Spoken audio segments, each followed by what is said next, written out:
अस्सलामुअलैकुम, welcome to एमरात। दोस्तों, social media पर वैसे इंडियन एयरफोर्स का आजकल काफ़ी ज़्यादा थिएटर लगा हुआ है। उसकी वजह ये है कि जब से ये कंफर्मेशन आई है कि कुवैती F-18 फाइटर जेट ने गलती से अमेरिका के ही 3 F-15 शूट डाउन कर दिए और उनका ये मलबा वगैरह आप देख सकते हैं। इवन अमेरिका की सेंटकॉम भी इसे कंफर्म कर चुकी है। सोशल मीडिया पर मल्टीपल सोशल मीडिया यूजर्स वो मजाक इस कॉन्टेक्स्ट में इंडियन एयरफोर्स का उड़ा रहे हैं कि पिछले 50 सालों में, या हम 50 साल तो छोड़ें, वो बहुत लंबी चीज़ है, पिछले 10 सालों में पाकिस्तान एयरफोर्स ने मल्टीपल किल्स परफॉर्म की। जैसा कि 2017 में पाकिस्तान ने एक ईरानियन यूएवी को शूट डाउन किया, 2 एयरक्राफ्ट इंडिया के 2019 में शूट डाउन किए, 8 एयरक्राफ्ट पाकिस्तान क्लेम करता है कि 2025 में उसने शूट डाउन किए इंडिया के, जबकि इंटरनेशनल रिपोर्ट्स या थर्ड पार्टी जो सोर्सेज हैं वो 4 से 5 एयरक्राफ्ट कंफर्म करते हैं। बाकी 3 एयरक्राफ्ट को ये कहते हैं कि अभी वो डिस्प्यूटेड क्लेम्स है। तो मिला जुलाकर पाकिस्तान ने भी तकरीबन 11 किल्स परफॉर्म की हुई है पिछले 10 सालों में। इवन कुवैत जैसी एयरफोर्स जो कोई प्रॉपर जंगों का हिस्सा नहीं रहती, जिसको इवन कोई बहुत टॉप टियर की एयरफोर्स भी नहीं दुनिया में माना जाता,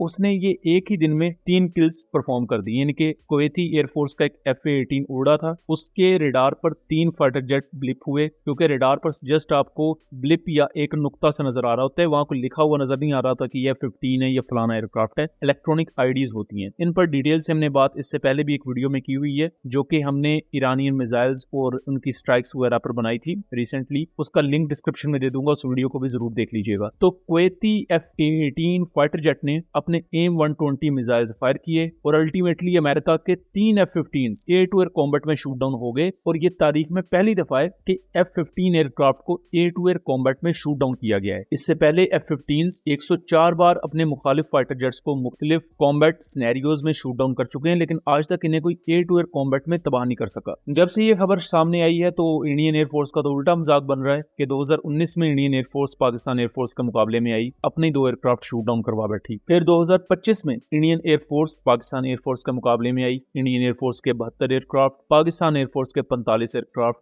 और नतीजा ये निकला कि इंडिया के 8 एयरक्राफ्ट अपना ऑपरेशनल स्टेटस खो बैठे, यानी कि शूट डाउन हो गए पाकिस्तान के हाथों। उनमें से 4 राफेल थे, जिनको आज तक दुनिया में कोई शूट डाउन ही नहीं कर पाया था सिवाय पाकिस्तान के। इस चीज को लेकर तनकीद ये हो रही है कि इंडियन एयरफोर्स तादाद वाइज दुनिया की चौथी बड़ी एयरफोर्स है, जबकि उसके मुकाबले में कुवैत तो शायद टॉप 20 में भी नहीं आता, टॉप 15 में भी नहीं आता। पाकिस्तान एयरफोर्स टॉप 10 में आती है, बट पाकिस्तान इंडिया के मुकाबले में बहुत छोटी एयरफोर्स है। कुवैत के पास भी जो F-18 है, ये कोई बहुत ही ज्यादा प्राइम वर्जन नहीं है F-18 का, जो अमेरिका खुद यूज करता है। इसके साथ साथ कुवैत के पास कुछ यूरोफाइटर टाइफून्स भी हैं 17 की तादाद में, और 40 के करीब F-18 है। तो कुवैत की तरफ से ये मिसफायर हुआ है, जिसका खमियाजा अमेरिका को उठाना पड़ा है। ईरान ने भी उसका फायदा उठाया है कि जब ये फाइटर जेट्स ईरानियन ड्रोन्स को शूट डाउन करने के लिए हवा में थे, तो ये जहाज खुद शूट डाउन हो गए और ईरानियन ड्रोन्स के लिए रास्ता हमवार हुआ, और फिर उन्होंने कुवैत में मौजूद अमेरिका की अल सलीम एयरबेस को जाके हिट कर दिया। लेकिन इसके साथ साथ एक बहुत ही ज्यादा अहम चीज हाईलाइट होती है। वो अहम चीज ये है कि आपका identification of friend and foe system और मल्टी डोमेन ऑपरेशंस कंडक्ट करने की काबिलियत। अब यहाँ आप देखें ना, इंडिया जिसने 75 एयरक्राफ्ट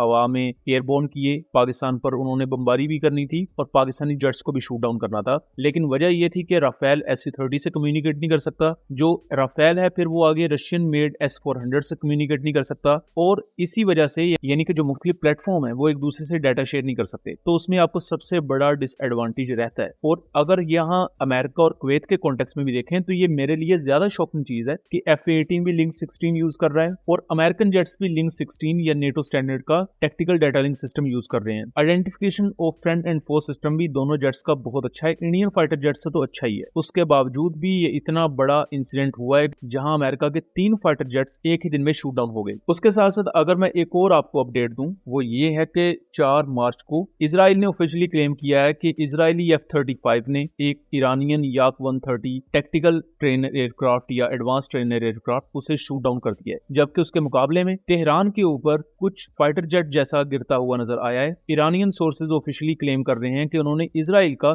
F-35 शूट डाउन कर दिया है, जबकि इजरायली क्लेम कर रहे हैं कि वो जी अमेरिका का फाइटर जेट है। तो ये भी एक नई कहानी शुरू हो चुकी है। ये अभी वैसे डेवलपिंग फेजेस में है, मैं तब तक इस पर कोई भी हतमी राय नहीं दे सकता जब तक जहाज का मलबा हमारे सामने ना आ जाए, बिकॉज जून 2025 2025 में भी ईरान ने क्लेम किया था कि उन्होंने F-35 शूट डाउन किए। बाद में पता चला कि वो इजरायली हर्मस 900 ड्रोन्स हैं, ना कि फाइटर जेट। तो अभी भी हमें थोड़ा सा इस पर हाथ खोला रखने की जरूरत है, क्योंकि ये ना हो कि बाद में कंफर्म हो जाए कि ईरान ने इजराइल का F-35 शूट डाउन किया या अमेरिका का F-15 उन्होंने शूट डाउन कर दिया है, और फिर सब दोबारा से इंडियन एयरफोर्स को ट्रोल करना शुरू कर दें कि लो जी, कुवैत के बाद ईरान ने भी किल्स परफॉर्म कर दिए हैं, लेकिन इंडियन एयरफोर्स माशाल्लाह से अभी भी अपने बॉलीवुड की दुनिया में मस्त बैठी हुई है और उसमें वो खुश हैं, बिकॉज उन्होंने अपनी लोकल ऑडियंस को खुश करना है। बेशक पाकिस्तान अगले कॉन्फ्लिक्ट में इनके 50 एयरक्राफ्ट शूट डाउन कर दे। सो दोस्तों, आज की वीडियो में बेसिकली हमने ना सिर्फ मुख्तलिफ अपडेट्स को देखा, बल्कि उसके साथ साथ identification of friend and foe system, और इसके साथ साथ टेक्निकल डाटा लिंक सिस्टम और मल्टी डोमेन ऑपरेशंस में इनकी अहमियत को भी समझा। इससे आपको अंदाजा हो जाएगा कि पाकिस्तान एयरफोर्स खित्ते में इस वक्त कहां स्टैंड करती है, और जहां इतनी मॉडर्न एयरफोर्सेस इतने बड़े बड़े हादसात का शिकार हो रही हैं और इतने बड़े बड़े फेलियर्स का शिकार हो रही हैं, वहां पाकिस्तान एयरफोर्स बगैर किसी डैमेज के मई 2025 में किस तरह डोमिनेट कर चुकी है,